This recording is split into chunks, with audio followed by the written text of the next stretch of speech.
ಶಿವನ ಸಮುದ್ರ ನಾಲೆಯಲ್ಲಿ operation ಮರಿಯಾನೆ success ಆಗಿದೆ. ಮರಿಯಾನೆ ಕಾಪಾಡೋದಕ್ಕೆ ಸಿಬ್ಬಂದಿ ನಡೆಸಿದಂತ ರೋಚಕ ಆಪರೇಷನ್. ಬೆಳಗ್ಗೆಯಿಂದ ಶುರುವಾದ ಆನೆ ಕಾರ್ಯಾಚರಣೆ ಈಗ ಅಂತ್ಯ ಆಗಿದೆ. ಮರಿಯಾನೆಯನ್ನ ಯಶಸ್ವಿಯಾಗಿ ಸಿಬ್ಬಂದಿ ಮೇಲಕ್ಕೆತ್ತಿದ್ದಾರೆ. ಕಳೆದ 2 ದಿನದಿಂದ ನಾಲೆಯಲ್ಲಿ ಬಿದ್ದು ಒದ್ದಾಡ್ತಾ ಇದ್ದಂತಹ ಮರಿಯಾನೆಯನ್ನ ರಕ್ಷಣೆ ಮಾಡಲಾಗಿದೆ. ದೃಶ್ಯದಲ್ಲಿ ನೋಡ್ತಾ ಇದ್ರಿ, ಮೊದಲ ದೃಶ್ಯದಲ್ಲಿ ನಾಲೆಗೆ ಬಿದ್ದು ಮರಿಯಾನೆ ಪರದಾಟ ನಡೆಸಿತ್ತು. ಕಳೆದ 2 ದಿನದಿಂದ ಇದೇ ನಾಲೆಯಲ್ಲಿ ಒದ್ದಾಡ್ತಾ ಇತ್ತು, ಹೊರಗಡೆ ಬರೋದಕ್ಕಾಗದೆ ಮರಿಯಾನೆ ಇದು. ನಂತರ ಸಿಬ್ಬಂದಿ ಇದನ್ನ ಮೇಲಕ್ಕೆತ್ತೋದಕ್ಕೆ ಪ್ರಯತ್ನ ಪಟ್ಟರು, ಸಾಧ್ಯ ಆಗಿರಲಿಲ್ಲ.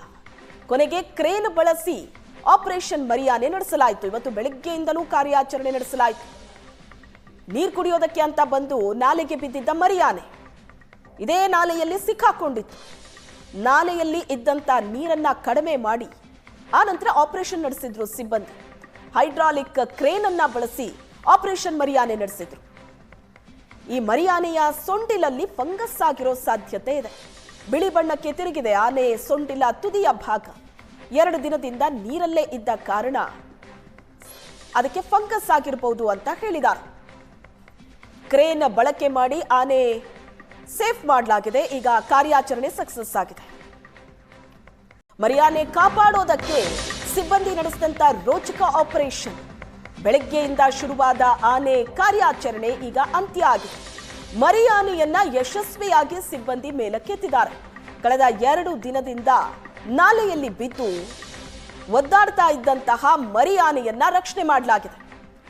ದೃಶ್ಯದಲ್ಲಿ ನೋಡ್ತಾ ಇದ್ರಿ, ಮೊದಲ ದೃಶ್ಯದಲ್ಲಿ ನಾಲೆಗೆ ಬಿದ್ದು ಮರಿಯಾನೆ ಪರದಾಟ ನಡೆಸಿತ್ತು. ಕಳೆದ 2 ದಿನದಿಂದ ಇದೇ ನಾಲೆಯಲ್ಲಿ ಒದ್ದಾಡ್ತಾ ಇತ್ತು, ಹೊರಗಡೆ ಬರೋದಕ್ಕಾಗದೆ ಮರಿಯಾನೆ ಇದು. ನಂತರ ಸಿಬ್ಬಂದಿ ಇದನ್ನ ಮೇಲಕ್ಕೆತ್ತೋದಕ್ಕೆ ಪ್ರಯತ್ನ ಪಟ್ಟರು, ಸಾಧ್ಯ ಆಗಿರಲಿಲ್ಲ. ಕೊನೆಗೆ ಕ್ರೇನ್ ಬಳಸಿ ಆಪರೇಷನ್ ಮರಿಯಾನೆ ನಡೆಸಲಾಯಿತು. ಇವತ್ತು ಬೆಳಗ್ಗೆಯಿಂದಲೂ ಕಾರ್ಯಾಚರಣೆ ನಡೆಸಲಾಯಿತು.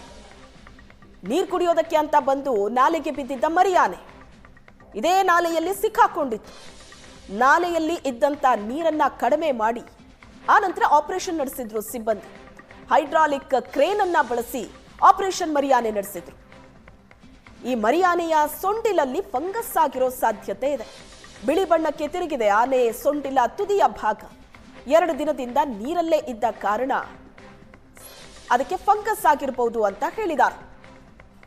ಕ್ರೇನ್ ಬಳಕೆ ಮಾಡಿ ಆನೆ ಸೇಫ್ ಮಾಡಲಾಗಿದೆ. ಈಗ ಕಾರ್ಯಾಚರಣೆ ಸಕ್ಸಸ್ ಆಗಿದೆ.